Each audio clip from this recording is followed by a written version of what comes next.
Here we are in the second week of Advent, and we are, for those who are visiting us, as is our usual custom here at this church, in consolidation and in conciliarity with the historic practices of the church for many centuries, working our way through what is the beginning of the liturgical or the Christian calendar. The time in which we now prepare our hearts for looking forward from the time period in which we're looking at in Isaiah to the coming of Christ, as well as looking forward to his second coming, his second adventus or advent, which is where that word coming or arrival means. We work our way through week by week the various Advent virtues or Christmas virtues as they're known. You'll see it on the screen above: hope, faith, joy, and peace. Last week we looked at hope from Isaiah chapter 9 and the great arrival of the child who is born, the son who is given, this one who is referred to by all these different divine messianic titles there in Isaiah chapter 9 verses 1 to 7. Here today we are now in Isaiah 40, and particularly verses 3 to 5, but we'll begin of course in verse 1 for context. So let's do so as we work our way through this important and vital aspect of the faith of Advent. Here we have a section wherein Isaiah, continuing to prophesy unto the people now, in this case, who will be going into the Babylonian exile. Chapters 40 to 56, roughly speaking, or 55, is addressing those who are going to go in to the exile, giving them hope for the future, that all is not lost, that they're not being rendered unto utter annihilation or desolation. And then the end of the book deals with those who will return. And there is a sense in which the Babylonian exile is, of course, addressed specifically to them, as well as foreshadowing that which would come in the coming or the advent of Christ himself. And so there's a lot of cross-pollination of those two concepts. Part of that we got last week. Herein we'll get more of that, especially in the first two verses. So let's cast our eyes to verse 1 and 2 of Isaiah chapter 40. Comfort, O comfort, my people, says your God. Speak to the heart of Jerusalem and call out to her that her warfare has been fulfilled, that her iniquity has been removed, that she has received from the hand of Yahweh double for all of her sins. I want you to see there the first line, comfort, O comfort, my people. The repetition of this wording, comfort, O comfort. We will address in the fourth week the peace of Advent, and so part of that will be discussed therein. But comfort, O comfort, my people. Provide hope. Provide a reason for faith. Here he is calling, and this is of course God speaking. It says, comfort, O comfort, my people, says your God. Speak to the heart of Jerusalem. Speak to the heart of my people, Zion, my people, Jerusalem, my people who dwell there in the holy city. And call out to her. This is a common phraseology with reference to the people as well as the city itself.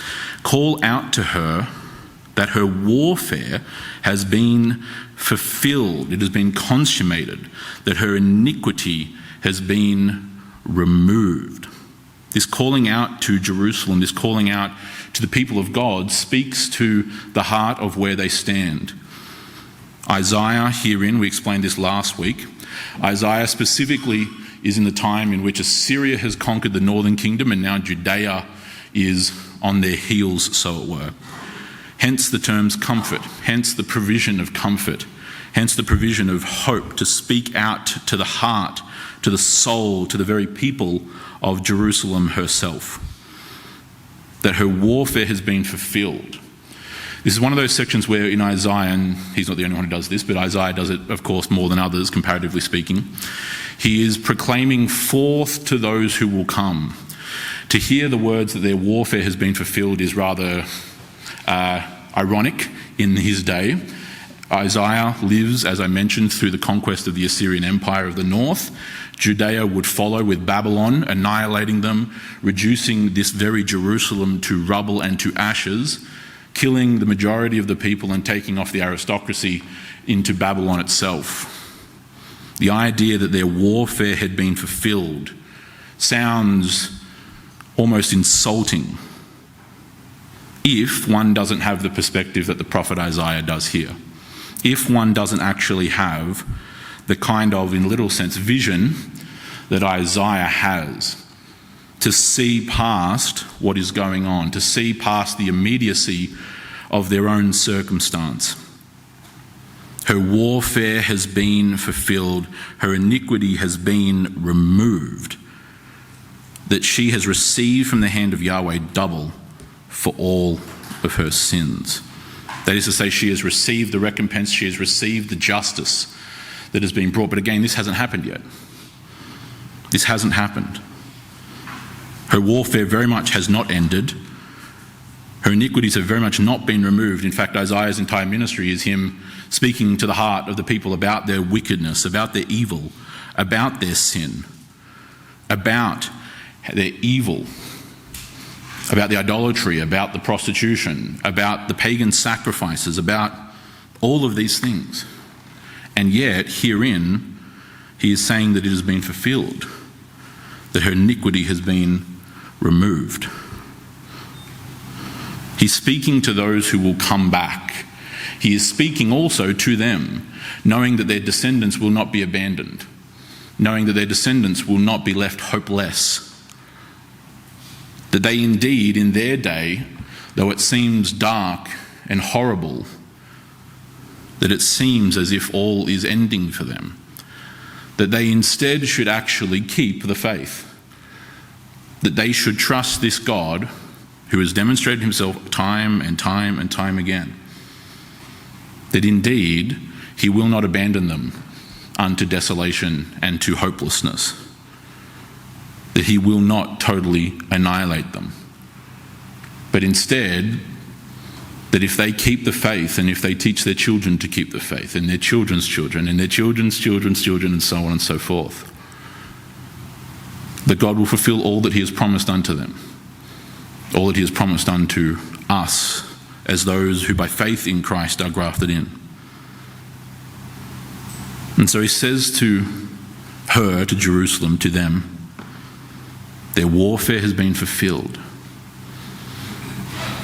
There will come a day of peace that this God himself will bring. And so hence, comfort, O comfort my people. Comfort them with hope, with faith, with joy and with peace. Comfort them with the hope of faith that brings the great joyous peace. This is the context in which he is speaking unto them. And it's that context that we then should read verses 3, 4, and 5 in light of. And so in verse 3 he continues, a voice is calling, or a voice calls out, you could also translate there. Prepare the way for Yahweh in the wilderness. Make smooth in the desert a highway for our God. Let every valley be lifted up and every mountain and hill made low. And let the rough ground become a plain and the rugged terrain a broad valley. Then the glory of Yahweh will be revealed, and all flesh will see it together, for the mouth of Yahweh has spoken. Now here again, this concept of hope. And we have to also understand the way in which Isaiah is speaking here. This is common rhetoric for Isaiah. It's common rhetoric for the major prophets at large. But here he is using common imagery, very important and real allegory, to describe what God is doing and indeed will do. Prepare the way for Yahweh in the wilderness. Make smooth in the desert a highway for our God. And I want you to look closely at the wording used there. I want you to notice three parallels. Again, verse 3 here is a classic Hebrew parallelism, the same concept repeated twice, usually in a hyperbolic form in the second line. But there's three connection points. There is preparing and making smooth. There is the way and there is a highway. There is the wilderness and there is the desert. All of those reveal to us what this Yahweh is saying, what this voice is crying out unto God's people. They are to prepare the way for Yahweh in the wilderness. And this is where this concept of hope really kind of comes into fruition or comes into view here in this text.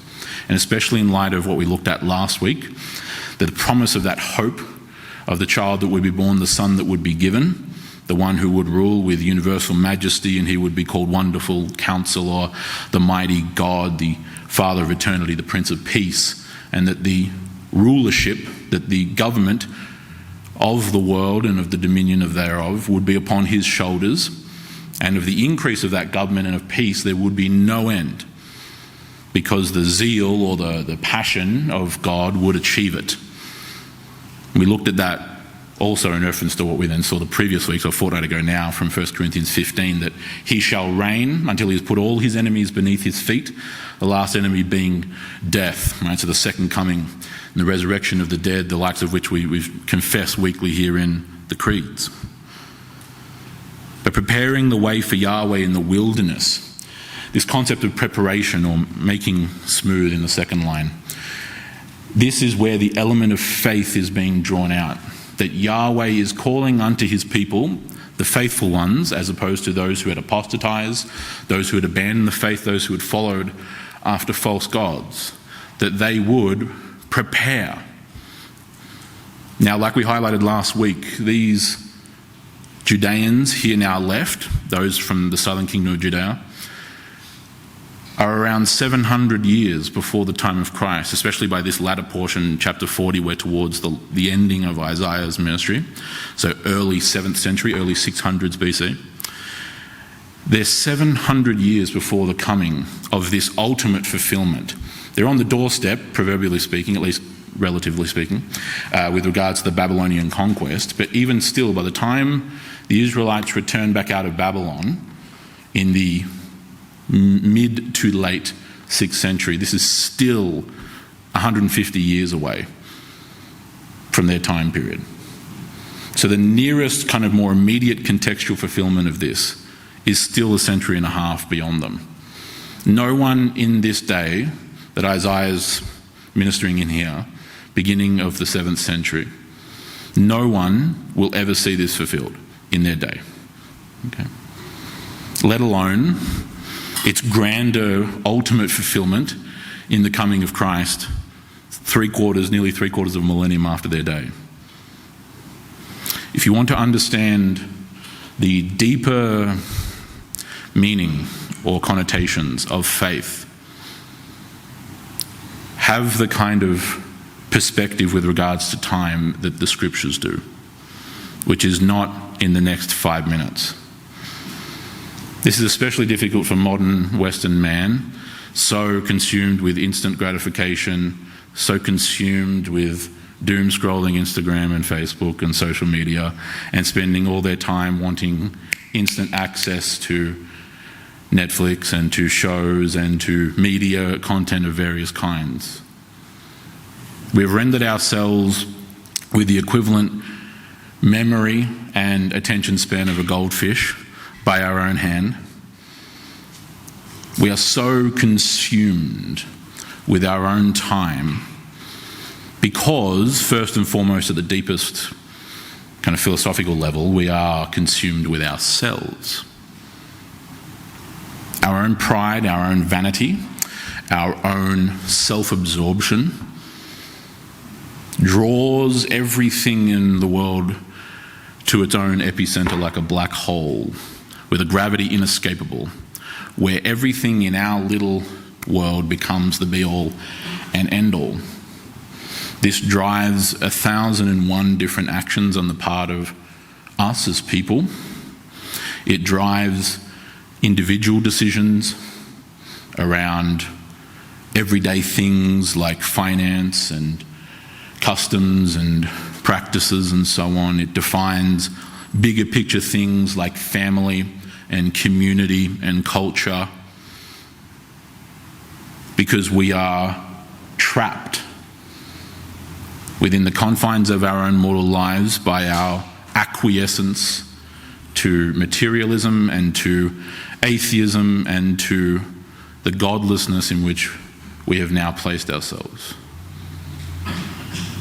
We have lost any perspective, the likes of which this kind of text not just merely calls for, but in fact actually demands. That you see beyond the present day for them to events in the near-ish future, 100 to 200 years later, as well as events many centuries beyond that. And that in light of that, you keep the faith in your day. And not just in some intellectual assent, some cognitive recognition or acknowledgement of factoids, but instead, action. Preparing the way of Yahweh. Preparing the way of Yahweh. Making smooth. Again, he is speaking in this kind of typical prophetic figurative language, but figurative in our modern day we often think of as equivalent to fake. It's not what figurative means at all. Figurative is a type of rhetoric to describe something very real and very true. But preparing and making smooth does not equate to idleness, to simply waiting around, to hanging about while someone else, usually God, takes care of things. Now, this is not to be understood as the call coming to the people that they would somehow do something that Yahweh was unable to achieve, or that he didn't want to achieve, or anything of that sort. That's not what's being said here. But what is being said is that keeping the faith has attached to it, in a very real, very intricate and intimate sense, duty, responsibility, call to action. Hence the Apostle James, faith without works is dead.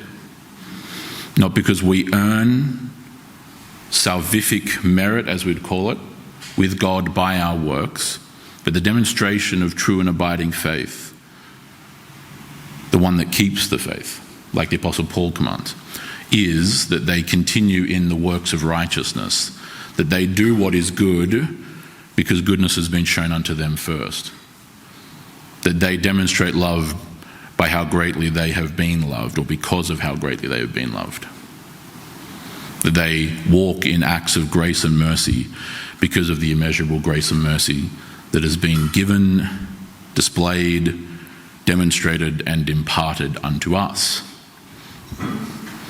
Preparing and making smooth requires action, requires keeping the faith, again, not just here, but keeping the faith in practice. The requirement, first and foremost, in the biggest kind of sense, upon these people here, in regards to this concept I'm addressing, is knowing, as I mentioned earlier, that they will never see the hope of this fulfillment in their own day, but that if they raise their children in the fear and admonition of the Lord, the fear and training of the Lord, to use that common Old Testament phrase, then their children will also raise their children in the fear and the training of the Lord. And their children after them, and their children after them, and their children after them. Do you see the point?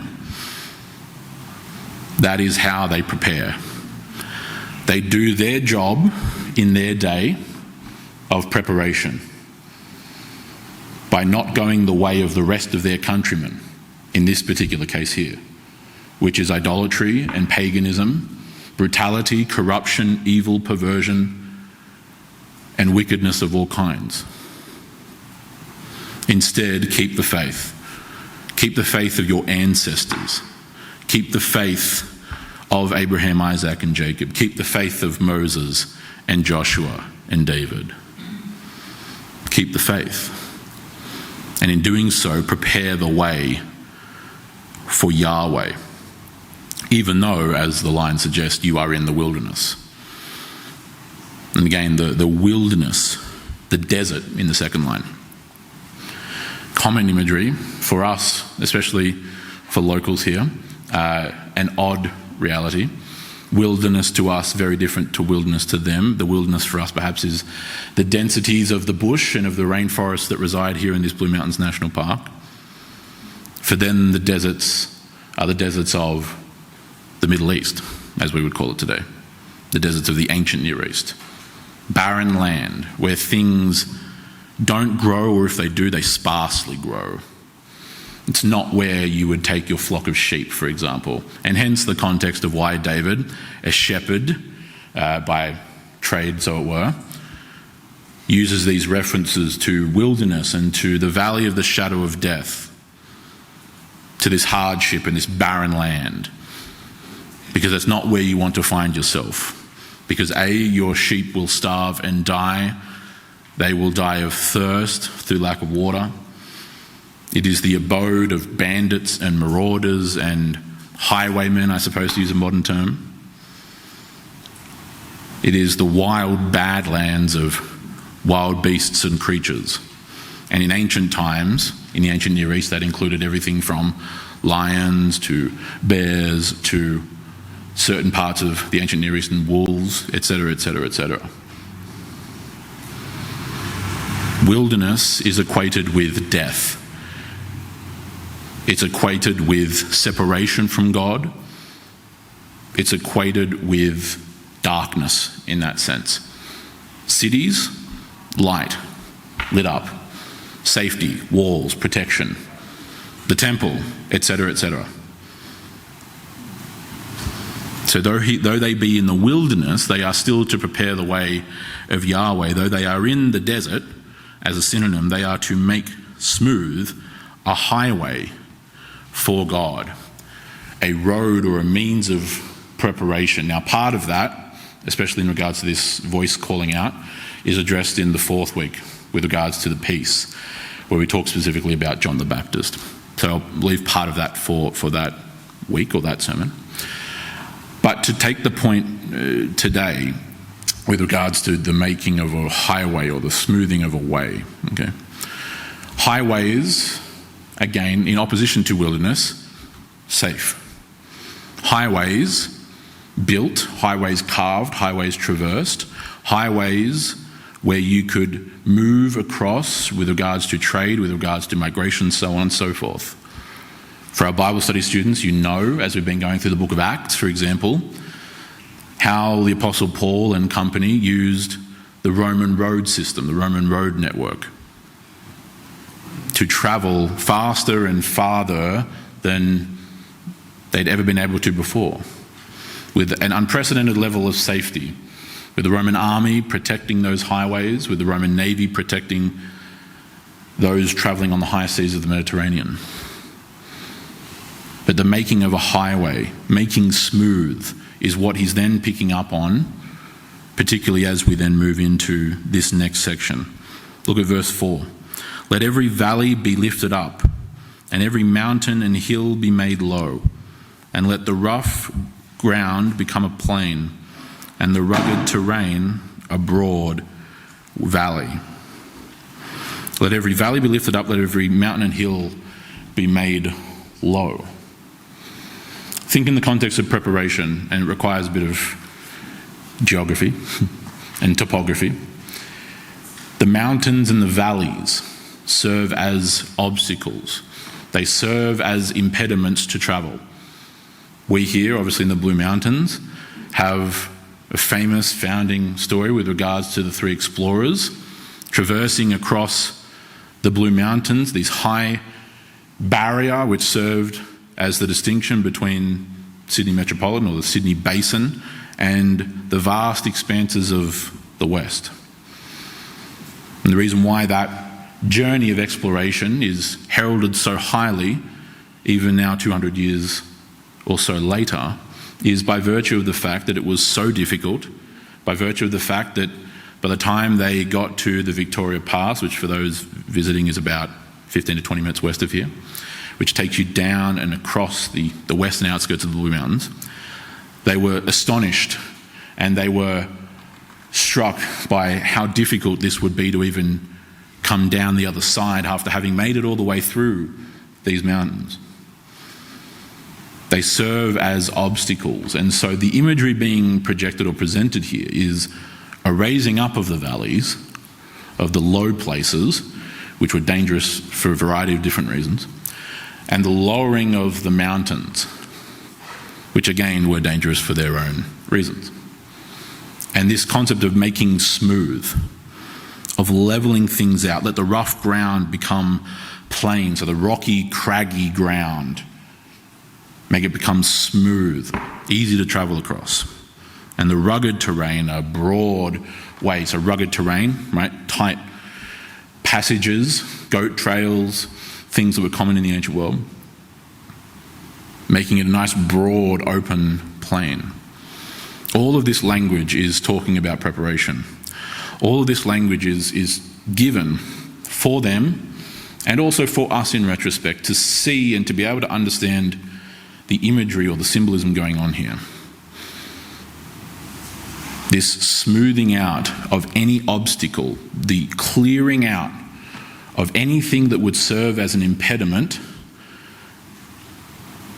to the arrival of Yahweh. And again, all this language is still in the context of them being given instruction, preparing, right, or making smooth. That's why he's saying this. Preparation. That they themselves, though of course Yahweh, of course God is the one doing the action, that he is the one driving, that his people were also called to a duty or to a responsibility, to be partakers in this divine mission, in this historic mandate, the coming of Yahweh. And particularly in reference to those first few verses, the arrival of comfort, the time in which her warfare would be fulfilled, right, would come to a close, right, when the time of desolation, all the other things that Isaiah talks about really from the very beginning to the very end of his book, that they too were called to be part of that preparation, of making the arrival of God not possible by their own might, but rather by clearing out obstacles, by removing anything that would be an impediment, that they would then be partakers even this far back.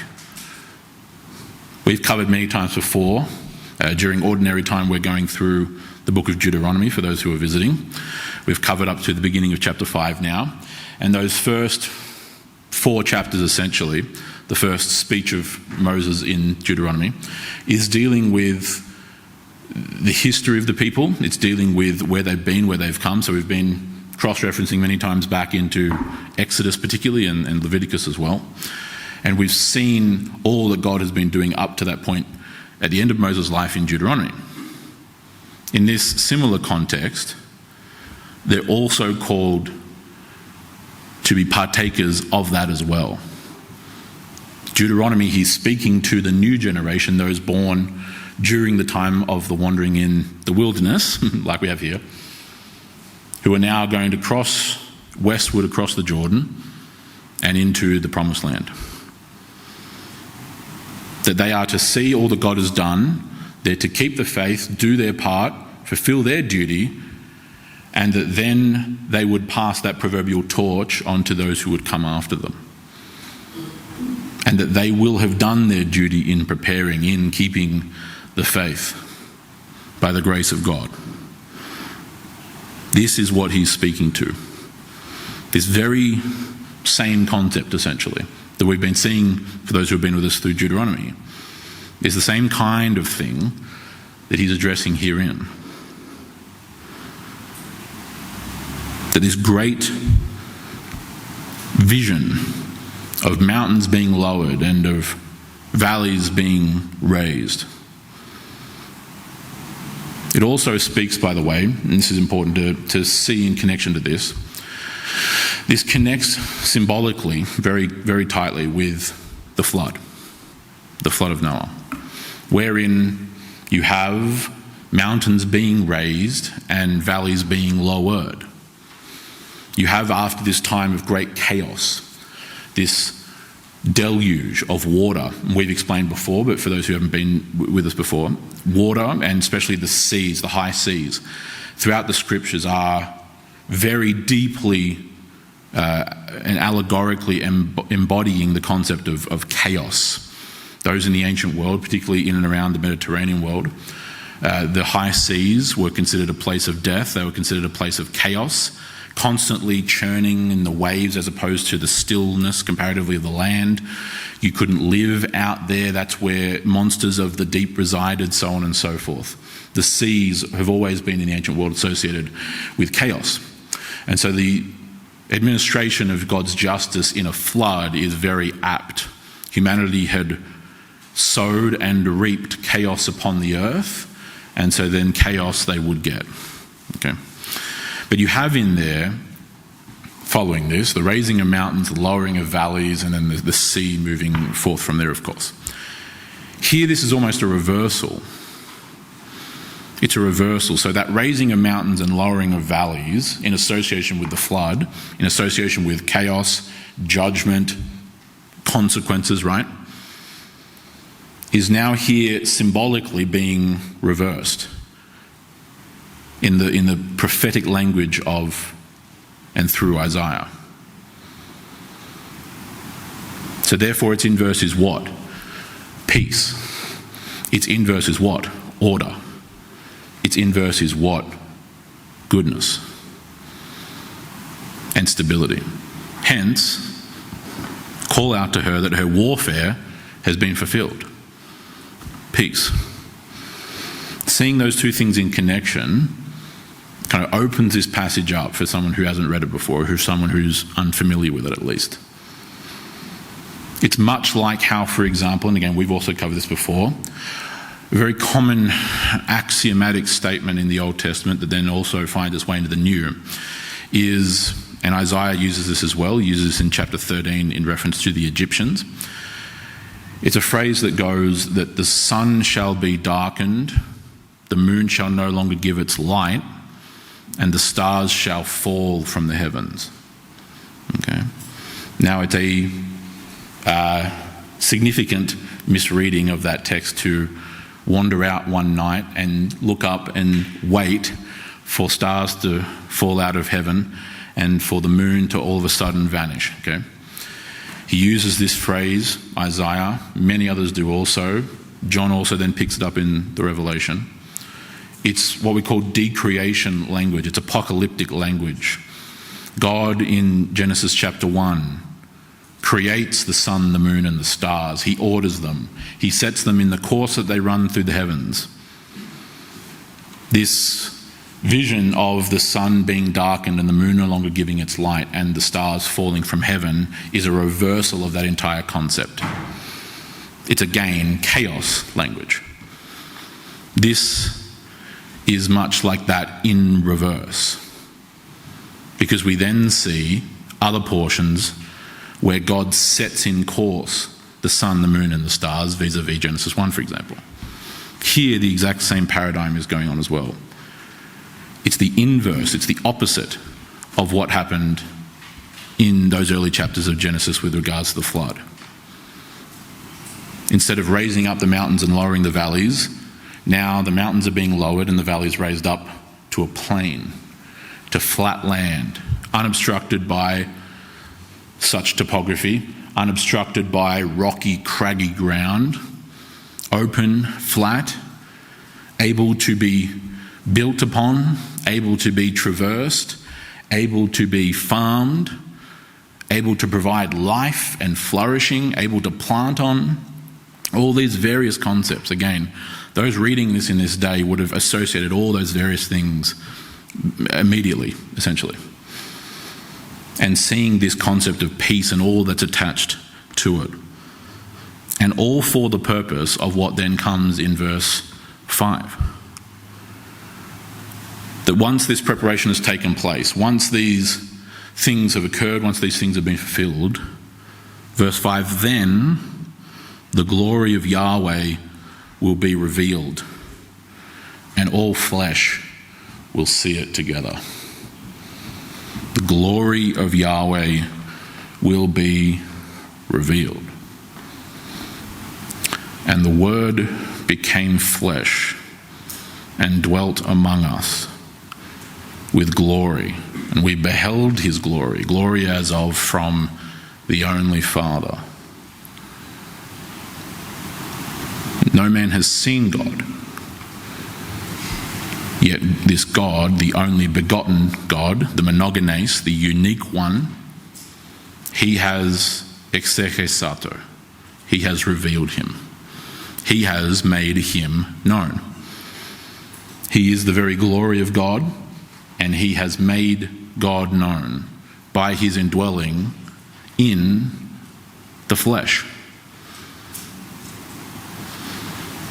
It's almost like the New Testament authors really know the Old Testament. It's almost like they know Scripture. It's almost like they could see what was going on and understand. Because, of course, they could. This is why, as a very tiny tidbit that could be attached to, I suppose, any sermon, knowing the Old Testament is not just merely beneficial, but is in fact vital and necessary to understanding the New Testament. In fact, you will not understand the New Testament, at least not consummately, without knowing the Old. Because all of this, and literally this, Isaiah, is looking forward to what then is fulfilled in the New Testament, to what then is written therein. The glory of Yahweh, the glory of God being revealed, and of all flesh beholding it, of all flesh seeing it together. And indeed they did.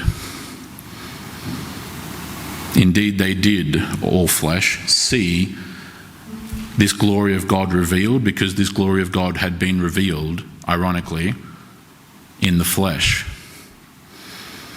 And so flesh beholding flesh, face beholding face. Hence the words from John chapter 1 that I just mentioned earlier, particularly verse 18. No man has seen God. Very common phraseology in the Old Testament. But now, showing contrast, the only begotten God, the only unique God, he has made him known. Because now John had beheld him face to face. John and the apostles and by the time you get through Christ's life and through Christ's ministry, the millions of people who had beheld him, they had now seen God face to face. The faith that's being called for in this passage of things that they had not seen, 3/4 of a millennium later, would then be seen by their descendants. And who were the ones who rightly beheld that glory? Who were the ones who rightly and truly and faithfully, being the operative word, saw this glory of God revealed and responded correctly or responded accordingly? Well, those who had kept the faith. It was not just merely some random group sporadically connected. Outside of individual example, these, by the time you get down to the New Testament that is, who believe, who see, and especially those after Christ's death, burial and resurrection, who then now have the fullness and entirety of all that Christ was and did. Those who did believe, those who did place their confidence, their faith in Christ, were again not a random assortment among the Israelites. They were, no doubt, when looking at the full view of Scripture, as the Apostle Paul would call them, the remnant who had kept the faith, whose forefathers, no doubt, had kept the faith. The descendants of those in these times here in Isaiah and around that, who kept the faith. And so the faith of those in this day, in Isaiah's day, was fulfilled, and I'll explain what I mean by this word, rewarded. Not rewarded again that they earned meritorious grace from God in terms of salvation, but rewarded in the sense that their faith was honoured by God, because indeed their faith was a gift from God. And that the faith of all those who came after them was honoured by God. And so the distinct advantage, and this is why again the liturgical cycle through the year that churches have historically practiced throughout the faith is so important. Each year we are working and recycling, just as nature itself does, that God ordered and created. We are cycling our way through the coming of Christ, the arrival of Christ, and then after Christ, each and every time. From essentially Advent to Pentecost, to Ascension and Pentecost. Repeat, repeat, repeat. Because what do you think occurred for all of those here? Each year, the festivals, the high holy days, all pointing forward to sin unaccounted for, sin remaining, sin undealt with, right, etc. The glory of God not yet revealed. Each year, over and over again, right? What was required in that? Was it to place their trust in the blood of goats and lambs? No, as the New Testament would say. But it was to see sin undealt with. It was to see warfare not yet fulfilled. It was to see iniquity not yet removed, to use the language of verses 1 and 2. And to keep the faith. Each year, cycling through. Their children being raised in that year, growing, living, passing that on to their children, who grow, raise, pass on to their children. Looking forward to things they would never see. We, and when I say we, I don't just literally mean we here, I mean we in the last 2,000 years, all of us, the communion of the saints, have the distinct and blessed advantage of being able to look back upon the vast majority of what has been spoken of. We see the revealing of this glory. We see all that the gospel authors account of. We see all that the apostles write in the epistles in the New Testament. And so we look back. They also looked back. They looked back to what God had done through Adam and his descendants, through Noah, through Abraham, Isaac, Jacob, through Moses and Aaron and Joshua and so on. They look back. But they look back only to look forward. We look back and with that, take that we would then look forward. Having seen this glory revealed, though in our sense still abiding by faith, because blessed are those who believe yet have not seen, as none of us have. But we can read of this glory revealed. We have beheld the glory. You can read it, you can see it in that sense, you can know it, you can follow it, you can do it, you can uphold it, all those things. And yet, with that, we also look forward. Again, like I explained last week, much of Advent, as much as it is celebrating and rejoicing over the first Advent, the first arrival, we also look back and look forward. We also look forward to the second Advent, the second coming. We look back and look forward. And the question then comes, how or in what way do we look forward in regards to this faith? Because make no mistake, this is why there is an essence, one might say, of beauty and transcendent beauty, particularly kind of capital B beauty, to the scriptures that is unique unto itself.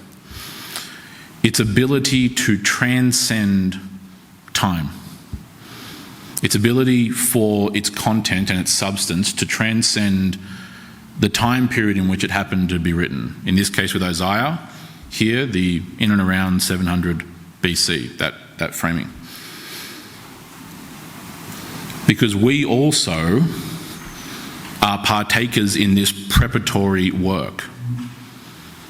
The entire essence and the point of the kingdom of God that came with Christ, that we now live out and are part of, is that we too would do the work, that we would fulfill our duty to prepare the way of the second coming, so it were. How is this done? Well, through the Great Commission. That upon the basis that all authority in heaven and upon the earth has been given to Christ, we, and all those who would call themselves Christians, are to go, therefore, upon that basis, and to disciple the nations. To baptize them, you do it two ways. Baptizing them in the name of the Father, the Son, and the Holy Spirit, and teaching them to obey all that Christ has commanded. Baptize them into the kingdom, baptize them into the faith, and then teach them to obey all that Christ has commanded. To themselves keep the faith. And that this work is kind of like we addressed a fortnight ago when we were looking at 1 Corinthians 15. We were looking at a very specific portion, but when you read the fuller context of that passage, you'll get this point. That essential part, in fact, of the kingdom of God is the preparation of his second coming, of his return. That, like that passage in 1 Corinthians 15 says, he will continue to reign in the midst of his enemies until all of his enemies are brought into submission beneath his feet as they bow down before him. And the last of those is death. That upon his coming and the resurrection of the dead, which we proclaim and look forward to, that is the core of our hope. That the preparing of the way for Christ receiving the full consummation of his kingdom, as the Apostle John talks about, as the Apostle Paul talks about, is what we then are partakers in of ourselves. That where there be mountains and where there be valleys, we prepare the way of the Lord. That we too keep the faith. That whenever we, and God, as God's people, have continuously found ourselves throughout 2,000 years and counting, wherever we find ourselves in lands or in times of wilderness and desert, that we are to not stay lost, we're not to stay downtrodden, that we're not to lose hope or lose faith. We are not to cease our rejoicing. We are not to abandon peace. But instead, as they were, we too are called to prepare the way of the Lord. That we are to prepare the way of the return of this glory which has already come into the world, which we celebrate at this Christmas time, which all the carols proclaim as we sing them. And that each year we are repeating over and over and over again throughout the years that the object of our hope and our faith and our joy and our peace has come and will come again. That he has come, and that the increase of his government and of peace in this world there shall be no end. That the coastlands indeed await his law, await his word. And that all things, all peoples, all tongues, all nations, all tribes, all kingdoms, all empires will be brought into submission beneath his feet. And that we have been, by God's grace alone, called into that historic and indeed eternal mission. Christ's conquest of darkness by light. Christ's conquest of chaos by order. Christ's conquest of evil by good. Christ's conquest of war and destruction by peace. One of the greatest enemies of the church, the ancient Roman Empire, was brought to its knees and indeed eventually submitted to Christ without one single sword being drawn. Lots of blood rivers of blood, but the blood of those who were the messengers of peace, those who, like their Lord, spilt their blood in the advancement of peace, spilt their blood in the advancement and the preparation and the conquest of his kingdom. That is what assails against the gates of Hades, against the gates of death, the gates of hell. We've touched on that before, by the way. Those famous words in that whole famous encounter where Peter, by God's providence, first identifies publicly that Jesus is the Christ, the Son of the living God. And he then, Christ, proclaims that what you have said is true, that upon this rock I will build my church, and that the gates of hell shall not prevail against it. Now that often gets, let's just call it misunderstood.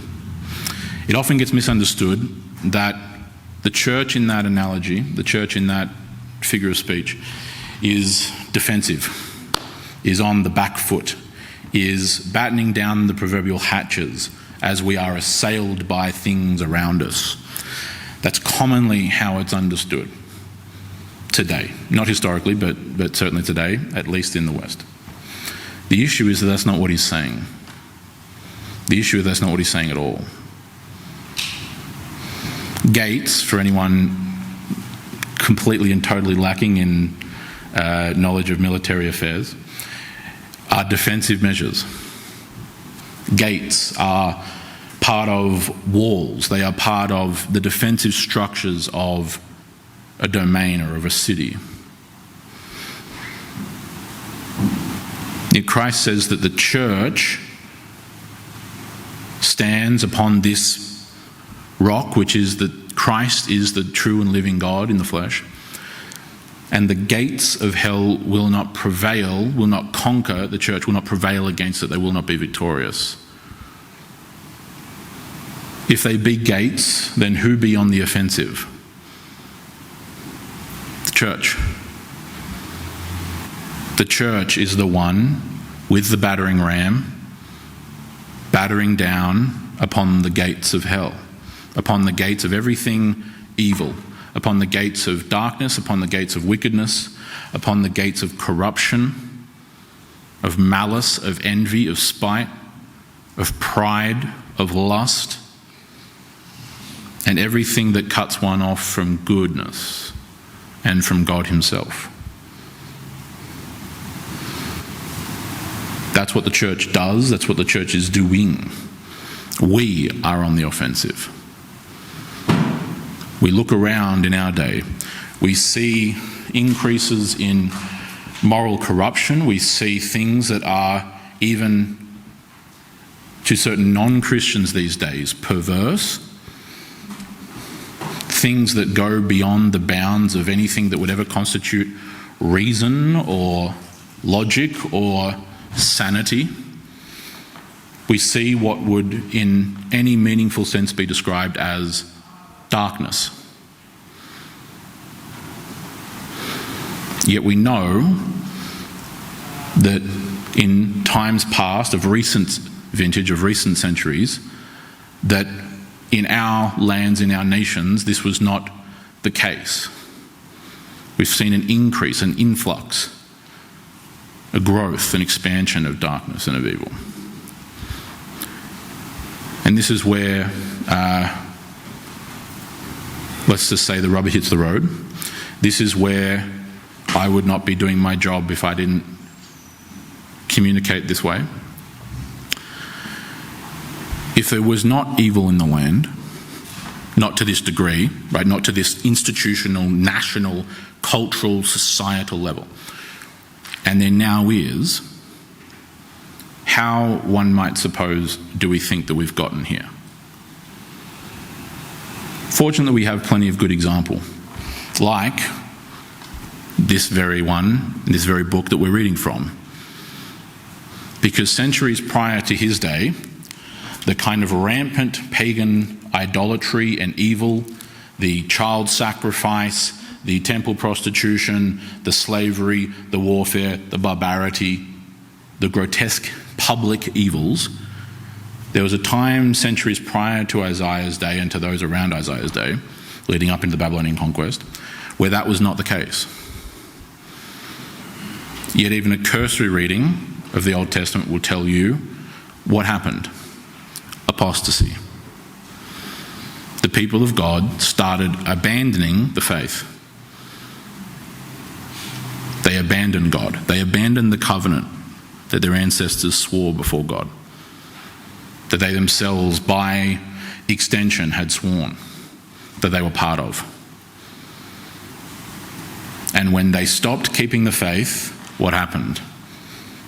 Evil arose. Darkness arose. Corruption arose.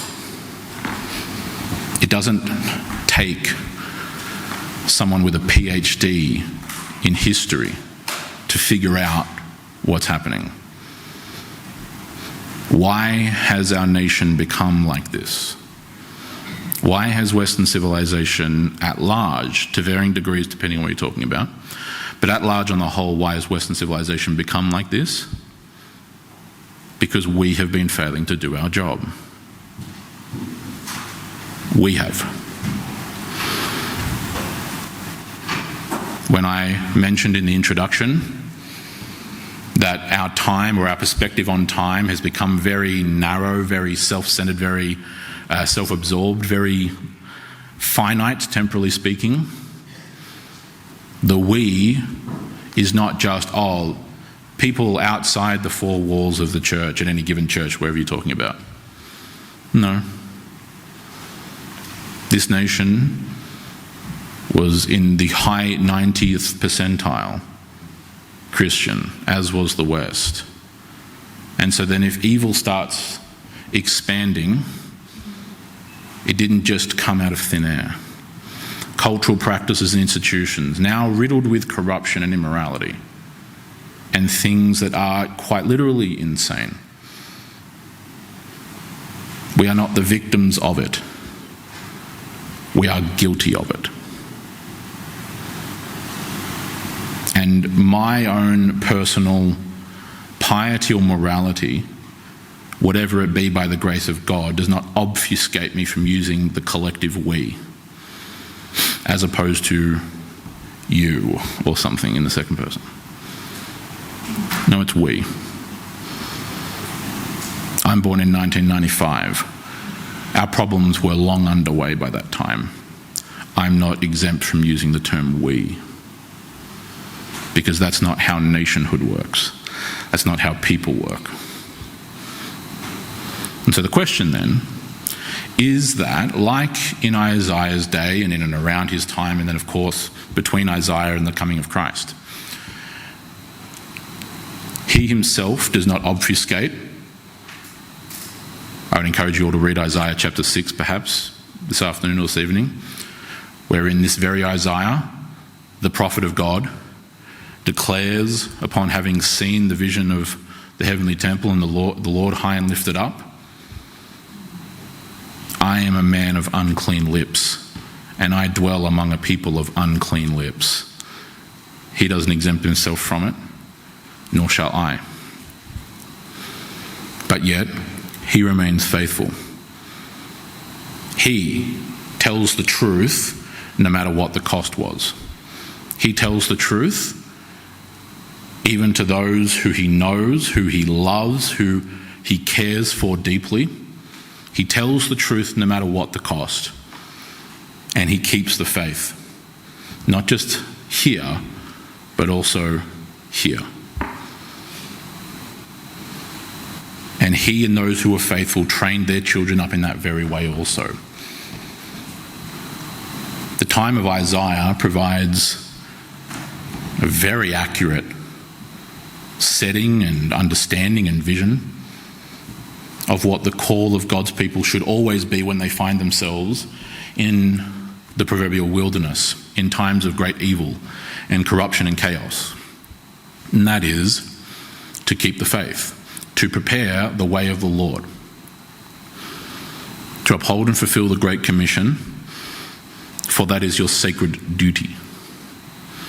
It's not a suggestion. It is not a request. He is not beseeching you with a glimmer in his eye. He is commanding you. And you have a holy duty to partake and to prepare. That is what the faith should be. And the question, and I posed it last week and I'll leave it with you again because it really speaks to the kind of time we're in. Like those in Isaiah's day, like those in the days of those who would come after him, during the Babylonian conquest, during the exile, after the exile, so on and so forth. Like them, how are you preparing to the best of your ability for your descendants to keep the faith? You want to improve the standing, the, dare I say, destiny of your children and your children's children? Well, do not first think of your grandchildren. Think first of your grandchildren's grandchildren. Think like Isaiah here is calling them to do, to think, to see, to work for things that would be centuries in the making. Things which for us will be centuries, things which for us may yet still be millennia. Things which we ourselves will not see the fulfillment of. We've had this kind of vision demonstrated for us before, even this side of Christ. All the beautiful and wonderful cathedrals that people travel all around the world to see in Europe, on the continent, off the continent. Most of those, in fact the vast majority of them, took centuries to build. I believe, if I'm not mistaken, it was the Bologna Cathedral which took nearly 600, well actually over 600 years to build, on and off due to various things. Notre Dame, centuries. Lincoln Cathedral, a century. Westminster, centuries. All these great cathedrals, none of them saw their completion by those who began building them. Do you understand me? What would that require? That would require the kind of faith that trusts God and his work and his promises, that in the future there will be Christians, and more than enough Christians, who can actually keep building this thing and finish it. We need to have a kind of faith that builds cathedrals. A kind of faith that trusts God. A kind of faith, as the great Crusader King Baldwin IV once said, that faith is not trusting that God will do what you want. Faith is trusting that God will do what is right. Let us keep the faith, not just for an hour and a half on a Sunday morning, but each and every day that we rise and live and work and play and grow. That we would keep the faith for the sake of our grandchildren's grandchildren, that they might be able to look back on you as a sign and as an example of faith that they should follow instead and in the path of Christ, as they look, as we do ultimately, to this one in whom we place our faith. Amen.